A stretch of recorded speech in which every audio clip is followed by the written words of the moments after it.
and you reached under the seat for? A knife, and music was on, and while I was there, a guy shows up. Get into a fight, Nicole comes out. I kind of got into a karate thing, and I said, well, you think you can kick my ass? And I remember I grabbed the knife. After that, I don't remember. Hey everybody, welcome back to my channel. It's my mystery here. I hope you're all doing okay in this really strange time that we're experiencing collectively in the world. And I hope this video takes your mind off whatever's happening where you guys are and that you are all keeping safe. So in today's video, I want to talk about one of the most notorious cases in true crime history, and that's the OJ Simpson trial. I won't actually be talking about the trial per se, but I'm actually going to be talking more about OJ Simpson and his behaviour and what is known as the psychopathic gloat. So why are psychopaths so freaking smug? Why do they take such pride in what they do? Why do they always seem to, want to rub in the crimes that they have inflicted upon other people? We see this with a few people that have been acquitted of the crimes that they were accused of. I'm not going to mention any names because I don't want to get, a little bit dramatic here for you guys today, but you see this a lot, and OJ is no different. So yeah, it's a bit weird. So when it comes to gloating, basically to gloat is to take great pride in your own successes or other people's misfortune. And it's often with a malignant pleasure, so it's not exactly a great thing to gloat.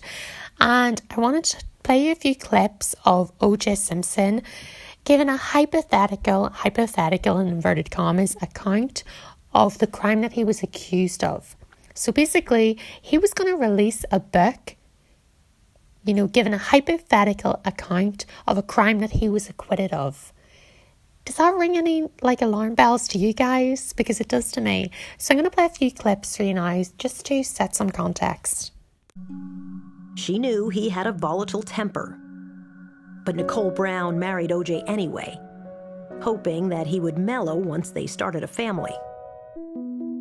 Their first child was a girl, Sydney, and Nicole basked in motherhood. But for OJ, it meant having to share his wife's attention. You write in the book that Nicole changed after your son, Justin, was born. Yeah. In what way did she change? Well, she always had a thing about her weight, and that became an all-consuming thing, right? Right. Her mother, the first advice her mother gave me, the first night we met, was, OJ, don't let her put on weight. She's miserable if she puts on weight. So that became a major thing. She had heard rumors of me having an affair or something, which unfortunately was true. And that didn't help the situation at all. It was never going to be easy marrying one of the most famous and sought-after men in America. Nicole wanted OJ to regard her as an equal.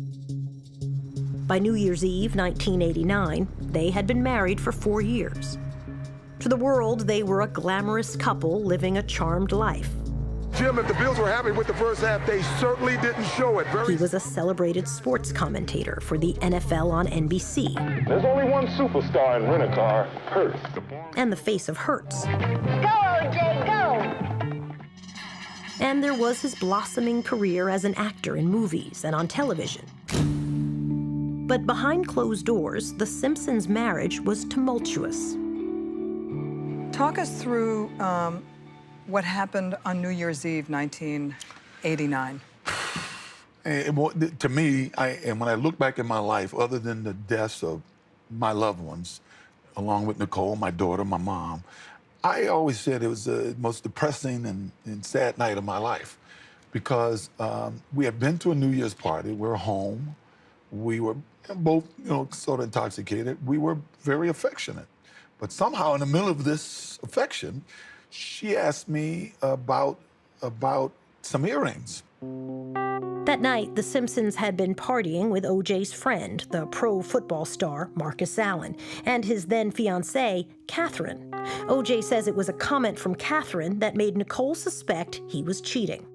Turned out she had misunderstood Marcus Allen's fiance, Catherine, that maybe I had bought Nicole some diamond earrings, but since she didn't get them, I obviously bought diamond earrings from someone else. Now, I didn't know this until after that night, because other than being very pushing me off her and going out the room and yelling and screaming, she wouldn't say what it was about, except something about the earrings. And I locked her out of the room, and somehow she finds the key and come back in the room. And I threw her out, and I really threw her out with no concern for her well-being. I mean, she got physical with me, and obviously I'm bigger. I got more physical with her, which I shouldn't have done. Historically, I just leave, and I didn't just leave. And a little later, my housekeeper came and told me that the cops were outside. And the one thing that hurts me as much as anything in this, you know, besides being considered by some a murderer, is this being a batter.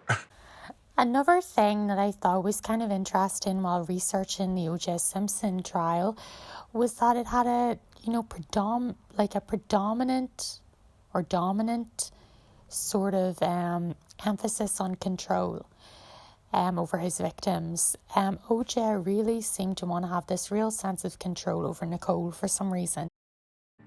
Do you have a picture of Nicole at home on the wall? Yeah. No, it's in the living room. Yeah. It's Nicole, me, and the kids. It was the last real group picture we took together. So it's right there prominent in my living room. And my kids keep pictures of her in their room. Do you believe in heaven and hell? Yes. Do you believe that you're going to see Nicole someday? Yes, I do. You do? And my mother, my dad, I surely do. And what will you say to her? Hey, you know, I haven't thought of that. I would hug her. She, you know, if there's a heaven, there's a hell. They know. I don't have to explain anything. They know. That's what heaven and hell is all about. Do you ever talk to her in your mind? No, I prayed to her. I've got on my knees and said to her, hey, look, I've cursed her. I've been to her gravesite, and why? What the hell? You know, look at these kids. Look at Sydney with no mother. You know, I've done that. I've done that. That is what most domestic abuse partners do. They connect violence and love. May I add something now that all makes sense? Because I remember during that time, the family got a call from the cemetery and said, he's here. And they said, excuse me? And they said, he's here, and we're scared because he's screaming at Nicole's grave. Oh, jeez. Just screaming at it. You guys, how creepy were those last clips? It's really interesting to watch OJ Simpson's demeanour once he was asked what did he think about seeing Nicole again, and what would he say? He said that he wouldn't need to explain everything or anything because they would just know. That's really interesting that he said that. Am I the only one who thinks that? The fact that he already has thought about the fact that everyone in heaven actually know everything. Very interesting. And he got very emotional once he thought of seeing Nicole again. I think he's carrying more guilt than he lets on, but then again, he is a psychopath, so he's probably not. But yeah, the question that this video I wanted to answer with this video was why psychopaths gloat. And it all comes down to the main theme of OJ Simpson and Nicole's relationship. It's control. OJ Simpson is puffing out his chest, roaring like a lion, you know, doing that thing that monkeys do once they're angry. They stick their teeth out. He's basically going on to say, I did this, with a smirk on his face, to warn other people that he's capable of doing it again, probably. That's what I think. He is proud that he did this and he, quote unquote, got away with it. And he's going on to gloat about it on national TV and writing a book about that. If that's not psychologically deranged, I don't know what is. So yeah, that's the psychopathic gloat. I'm sure it disturbed you guys as much as it disturbed me. If you like this video and you want to know more about, you know, psychopaths and true crime, subscribe, like the video, and thank you guys so much for watching, and stay safe out there. Bye.